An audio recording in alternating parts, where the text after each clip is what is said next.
Buy those cheap $10 to $15 sets. All right, let's cut this and then we'll do some brazing. Okay guys, I won't show you too much here and bore you too profusely with my brazing because I've showed you a billion times, but let's do it. So 10 psi, and I'm going to stress this again on our closing of this video, 10 psi on the acetylene, 20 on your oxygen. And I got a fresh brazing rod here. Let's do it.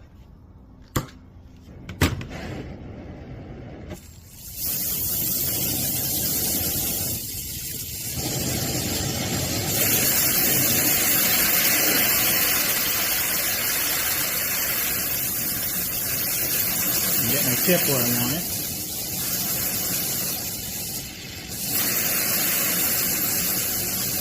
Sorry guys, I'm trying to get it perfect for you. There we go. All right.